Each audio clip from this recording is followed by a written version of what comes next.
Amber Bellamuse, and I'm here with Bus TV interviewing Girl in a Coma. Hello, ladies. So we'll start off with your names. I'm Jen Alva, and I play the bass guitar. I'm Fani, I play drums. I'm Nina, I play guitar and lead vocals.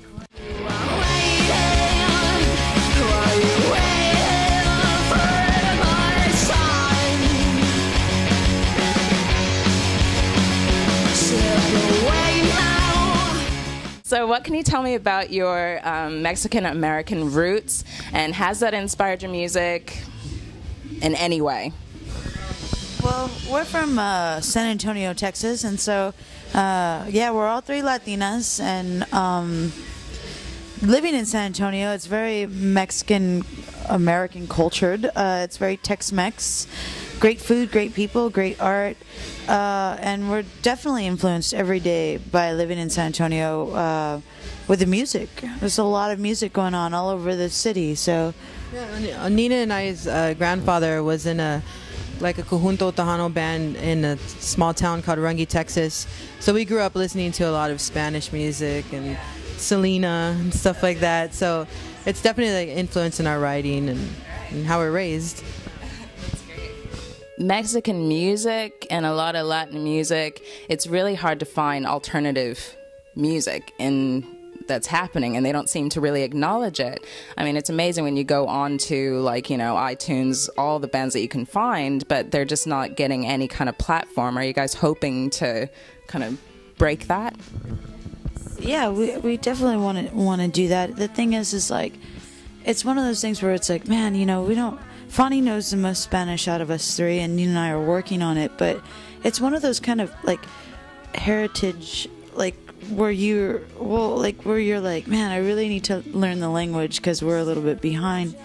But it's also one of those things where it's when we were growing up, we were inspired by all these female artists, Babes in Toyland, Bikini Kill, but they're also white artists, and there's no three Latin chicks rocking out. So we have that advantage that we can definitely take advantage of. When did it kind of begin, this passion for music? I always wanted to be a singer. When I was little, I either wanted to be a waitress, an actress, or a singer. So I got one of those things. Yeah, because my dad used to drink, and then I'd bring him his beer and stuff. So. And then he'd throw me a little change. I don't know, I got used to it. But I used to listen to cassettes and the radio when I'd sleep, and I used to picture myself playing on stage, being that, and playing in front of the mirror.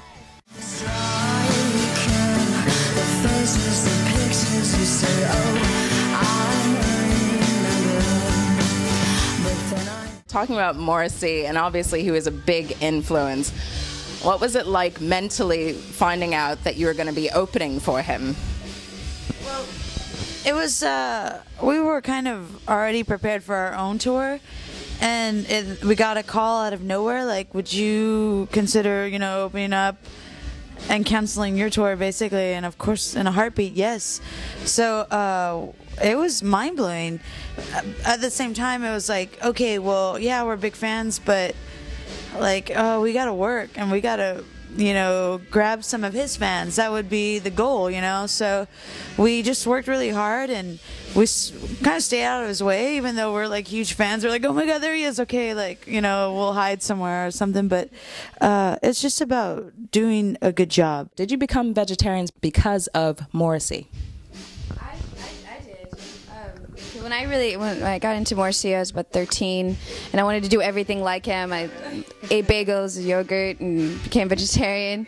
But I've been on and off since then. I'm a vegetarian again now, and now you find your own reasons for doing it. I mean, I do eat fish and stuff, but it's just we don't want to get into the democracy of it, but it's healthy too. What are some significant tattoos that you'd like to tell us about? If you'd like to tell us about, if you'd like to share. It's okay if you don't. This tattoo right here is of my first guitar. It's a Telecaster Squire, and it says "While my guitar gently weeps," and that's my favorite Beatles song. And this is Frida Kahlo, and she's a great inspiration to me. This is the first album that got me into Morrissey, which was Viva Hate. I just like my Elvis rooster. I like him a lot. Or my Elvis cock. Yeah. Dave Navarro has a tattoo of your face. He has a tattoo of your face. I have seen it, and I am like very puzzled. Mr. Navarro, Davey. No, he became a fan of ours a while back, and he played us on his radio station, and then we came out to one of his shows online, and we played it, and then just stayed in contact. He actually hasn't been to a live performance yet. He's actually supposed to coming up show in Los Angeles, but we went to a Jane's Addiction show and hung out with him after, and he said, "This is like a great idea for a tattoo." And I'm like, you wouldn't get that. Yeah, yeah. And then, yeah, really? And then he gets it, and it's just me. I thought he was gonna get all of us, and then he just gets me on there. But he's cool. Yeah. So. One more thing I should add, since this is Bus and we are very much into feminism, do you guys consider yourselves feminists? And how do you feel about that word? It's one of those things where there's so much going on in Girl in Coma. There's like 2/3 lesbian, there's all Latinas, there's all girls. And it's just one of those things where it's like, nah, we don't want to claim anything, but we're proud of every aspect about us. And so that's just kind of how we roll. It's kind of like, you know, yeah, if we're inspiring other females or whatever we can do, then we're down for it. But whatever we can do for anything, really, boy or girl. So I think that's how we all feel about it. All right, so that's us. We're at the Knitting Factory, and we're going to go watch them tonight. It's the 11 p.m. start. Woo! This is a late night for me. And I'm signing out, Amber Bellamuse, for Bus TV, Girl in a Coma. Bye. Say bye.